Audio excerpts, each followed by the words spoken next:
Halo adik-adik, selamat pagi, selamat hari Minggu. Ketemu lagi kita di IMPA hari ini 3 Oktober 2021 dengan tema Aku Mau Bersaksi. Semuanya sudah siap untuk memuji Tuhan? Kalau sudah siap, yuk kita sama-sama bangkit berdiri. Kita mau memuji Tuhan, kita mau menyanyikan lagu Dari Terbit Matahari. Yuk semuanya bangkit berdiri, siap memuji Tuhan.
Oke, tadi kita sudah memuji Tuhan. Sekarang kita mau berdoa dulu sebelum kita melanjutkan ibadah IMPA kita pada pagi hari ini.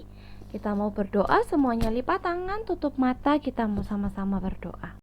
Tuhan, kami serahkan ibadah ini dari awal, pertengahan hingga akhir. Biarlah Tuhan membimbing kami agar kami menjadi anak-anak yang baik dan anak-anak yang mau mendengarkan firman Tuhan. Berkatilah juga kakak Layan yang akan membawakan firman Tuhan agar kami dapat mengerti apa yang Tuhan inginkan. Terima kasih Tuhan Yesus, inilah doa kami. Dalam nama Tuhan Yesus kami sudah berdoa dan mengucap syukur. Amin. Nah, sekarang sebelum kita mau mendengarkan firman Tuhan, kita mau membaca Alkitab dulu. Semuanya disiapkan Alkitabnya.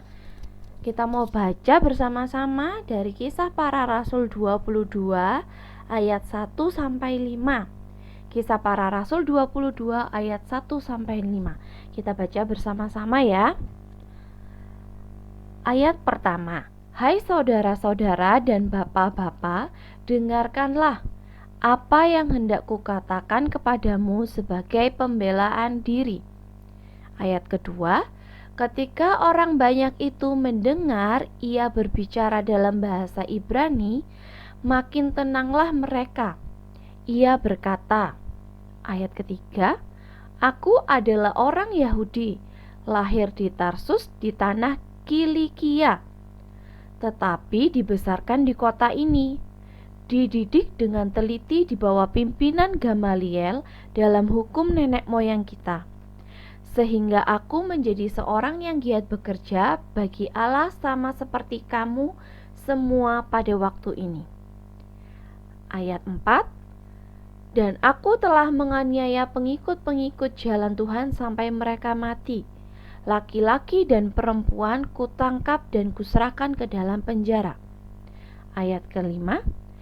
Tentang hal itu, baik imam besar maupun majelis tua-tua dapat memberi kesaksian dari mereka yang telah membawa surat-surat untuk saudara-saudara di Damsyik, dan aku telah pergi ke sana untuk menangkap penganut-penganut jalan Tuhan yang terdapat juga di situ dan membawa mereka ke Yerusalem untuk dihukum.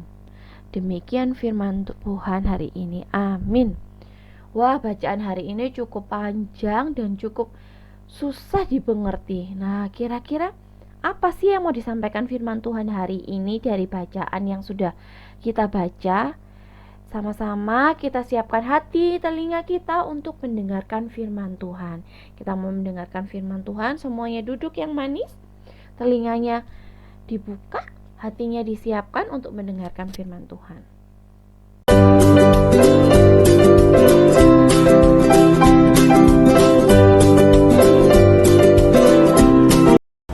Shalom, selamat hari Minggu adik-adik. Gimana kabarnya? Kayaknya lupa nih. Oke, Kak Gia ingatkan. Kalau misalnya Kak Gia tanya apa kabarnya, jawabannya luar biasa. Yesus dahsyat. Yes, yes, yes. Kak Gia coba sekali lagi ya. Shalom adik-adik, apa kabarnya? Luar biasa. Yesus dahsyat. Yes, yes, yes. Bagus semuanya. Semuanya dalam keadaan sehat ya. Semuanya bersuka cita. Oke, hari ini Kak Gia mau bercerita tentang satu tokoh Alkitab lagi nih. Kalau kemarin Kak Gia sudah bercerita, hari ini Kak Gia mau cerita lagi. Ada satu tokoh Alkitab. Coba siapa yang bisa tahu tokoh Alkitab siapakah ini? Hayo adik-adik, bisakah menebak kira-kira tokoh siapakah ini? Ya, benar, ini adalah Rasul Paulus. Nah, adik-adik, adakah yang masih ingat cerita tentang Rasul Paulus? Wah, kayaknya banyak yang lupa ya. Oke, Kak Gia punya tayangan tentang cerita Rasul Paulus yang akhirnya berubah dari penjala manusia menjadi saksi Kristus di dunia. Selamat menyaksikan. Paulus. Sumber dari Alkitab Perjanjian Baru. Kisah Para Rasul pasal 9 ayat 1 sampai 19. Waktu itu, Tuhan Yesus naik sudah ke surga, dan para murid kembali ke kota Yerusalem. Tapi ada orang jahat, dia tidak suka orang Kristen. Namanya adalah Saulus, dia tidak percaya Tuhan Yesus. Saulus ingin mencari dan menangkap semua orang Kristen laki-laki dan perempuan. Suatu hari ketika Saulus pergi ke kota Damsyik, ada sinar terang muncul dan dia rebah ke tanah. Ada suara bertanya, Saulus, Saulus, mengapakah engkau menganiaya aku?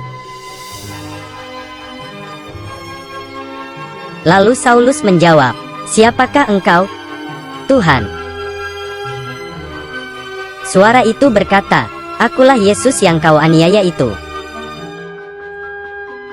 Tiba-tiba mata Saulus menjadi buta. Teman-temannya menuntunnya berjalan. 3 hari kemudian, Tuhan menyuruh Ananias untuk menyembuhkan mata Saulus yang buta. Ananias menumpangkan tangannya ke Saulus dan berdoa agar dapat melihat lagi. Lalu ada selaput yang jatuh dari matanya, dan Saulus dapat melihat lagi. Kemudian Ananias membaptis Saulus dan makan agar kekuatannya pulih.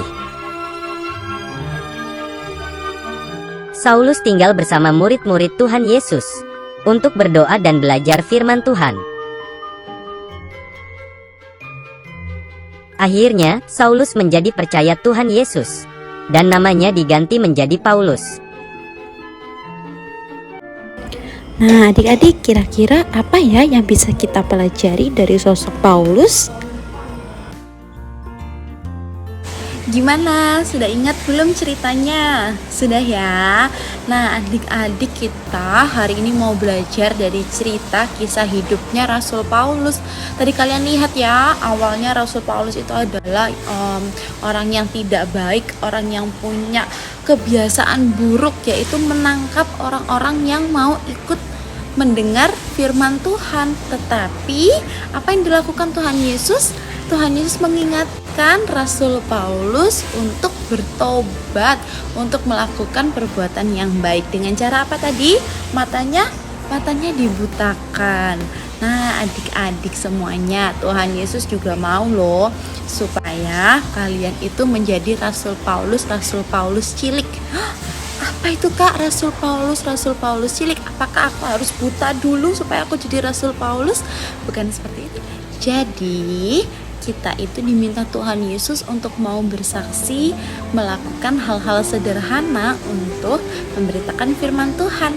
Adik-adik tahu nggak gimana caranya menjadi saksi Tuhan di dunia? Iya, banyak sekali cara yang bisa kita lakukan untuk menjadi Rasul Paulus cilik di dunia sekarang. Nah, adik-adik, pernahkah kalian berbuat baik? Pernah ya, semuanya pasti pernah berbuat baik. Nah, adik-adik, dengan cara kita melakukan perbuatan baik kepada orang lain, itu adalah salah satu contoh sikap untuk bersaksi atas firman Tuhan. Jadi adik-adik gak perlu naik ke atas bukit untuk memberitakan firman Tuhan atau menjadi pelayan firman pada saat ini. Kalian bisa melakukan hal-hal sederhana untuk menjadi saksi Kristus di dunia. Kira-kira dari rumah apa saja yang bisa kita lakukan untuk menjadi saksi Kristus ya? Dan pada saat nanti kita sampai di sekolah, kalau misalnya kita sudah boleh sekolah kembali ya, kira-kira apa saja yang bisa kita lakukan sebagai saksi Kristus di dunia? Kak Gia punya satu tayangan video yang bisa memberitahu kalian apa saja sih yang bisa kalian lakukan untuk menjadi saksi Kristus di dunia. Video dalam bahasa Inggris tapi mudah dipahami kok. Jadi berusaha untuk memahami sambil kita sama-sama belajar bahasa Inggris ya.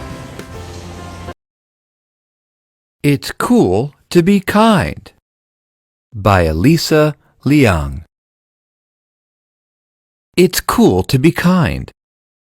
My mother is holding a big bag of groceries with 2 hands. She can't open the door. I open it for her. I help my mother put away the groceries. I feel good about being useful.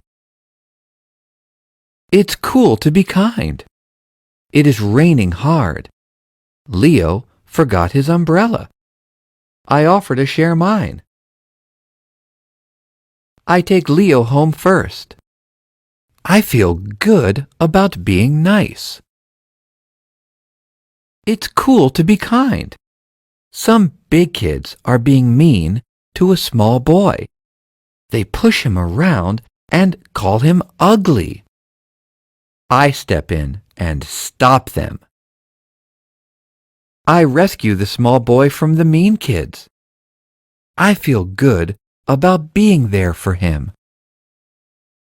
It's cool to be kind.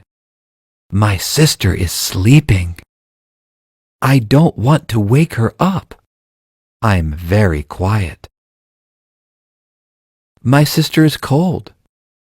I get her a blanket. I feel good about being considerate. It's cool to be kind. Jacob is new in town. He doesn't know anybody. I offer to be his friend. I take Jacob to the park. I introduce him to my friends.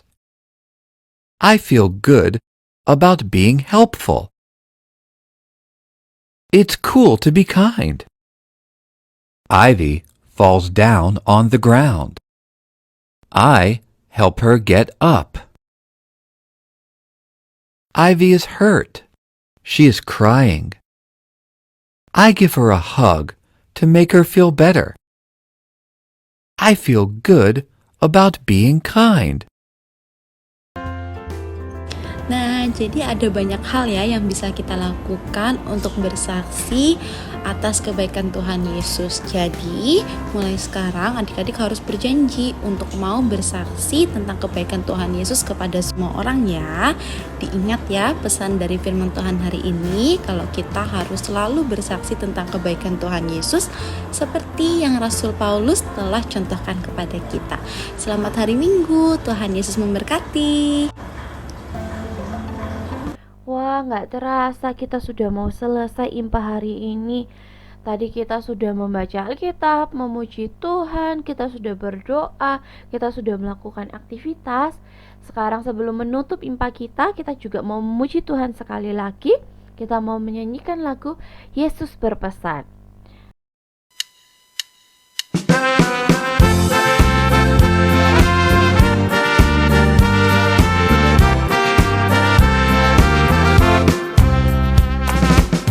Yesus berpesan dalam nama-Nya, kamu harus jadi lilin gemerlap, anak masing-masing di sekitarnya. Dalam dunia ini bersinarlah.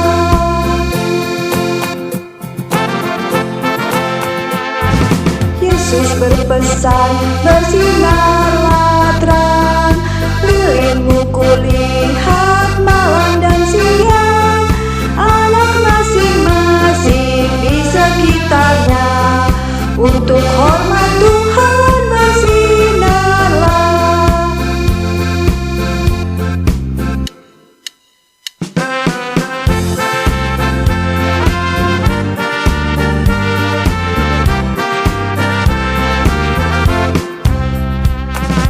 Yesus berpesan, dunia penuh banyak macam dosa, duka dan keluh, anak masing-masing di sekitarnya. Untuk sesamamu bersinarlah.